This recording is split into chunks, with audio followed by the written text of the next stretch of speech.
Joining me right now is Union Minister for Petroleum, Mr. Hardeep Puri. Sir, after the conflict which is taking place in Middle East, there's a lot of concern among the people as to how the government is looking into this. Will the oil prices be hit? What is your take on this, and what kind of assurance the government is going to give to the people of country?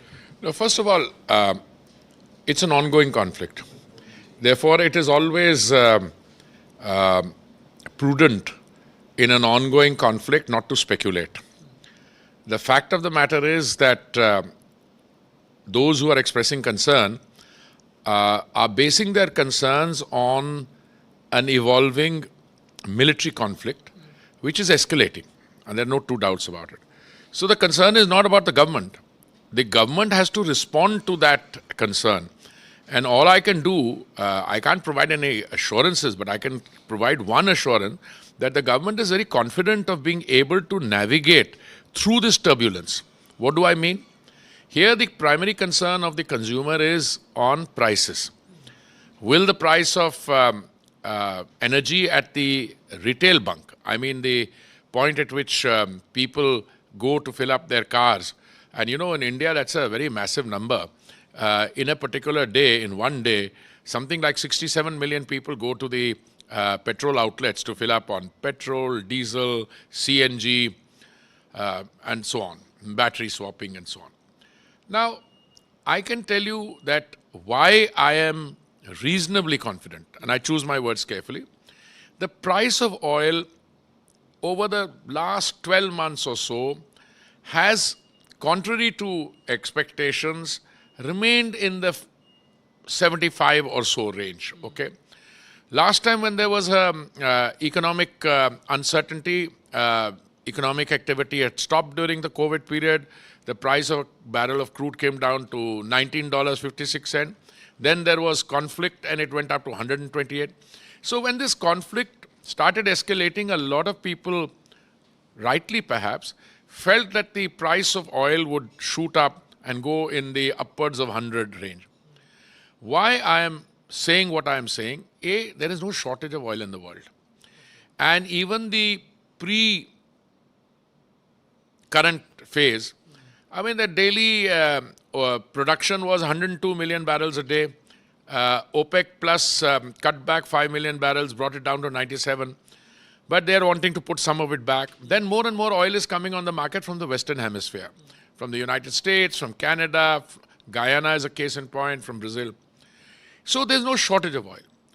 Second reason why I'm not unduly worried, I'm like any petroleum minister or energy minister anywhere in the world should be watching this very carefully. We are watching it. The difficulty comes when merchant shipping and oil tankers start becoming the target. That is not happening now. It happened earlier when the Houthis were attacking in the Red Sea. That's not happening now. Today the concern is that one of the major supply lines, and here they're referring to a supply line through which passes about 20-22% of the global energy requirements, 22% in a day. It's a lot of oil. We also receive oil from there. If I consume 5.5 million barrels in a day, I meaning India, then clearly 1.5 million at least comes there, some days even more. But then some 4 million is coming from elsewhere. So it should stand to reason that I should be able to increase those 4 million to 5 million in case this supply route gets choked.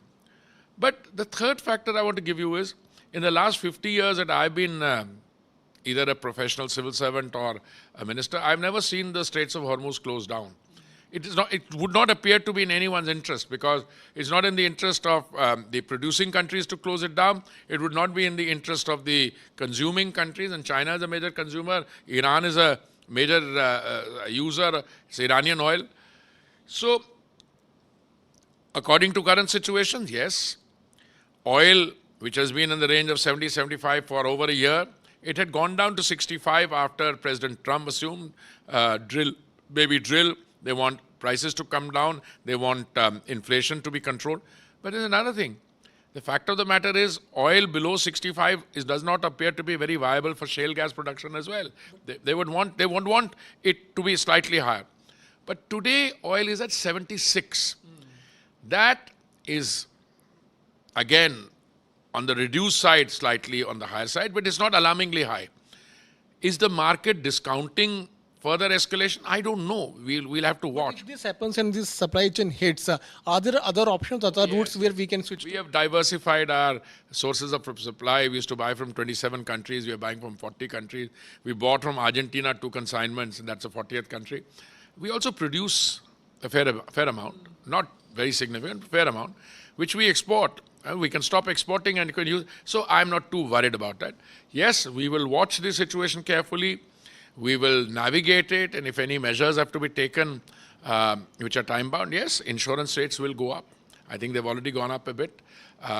Freight rates, if there's a rerouting, just now rerouting is not taking place. But, you know, the insurer is insuring against risk, and there's always a cost to be added to tension. So, but as I said, the situation is manageable, and the only thing I can do is to request you through the medium of an influential channel to tell people that there's no cause for alarm. That's the assurance. Anxiety there will be there. No, anxiety will always be there if there is ongoing conflict, but there's no cause for alarm. No. One assurance to the countrymen. Yes, absolutely. Okay. So that's the message also coming in from Union Petroleum Minister that there's no need to worry, but if situation further escalates, then it can easily be managed. With video journalist Deepak, I'm Piyush Mishra in Delhi for Near Today. If you like the video, do like, comment, share and subscribe.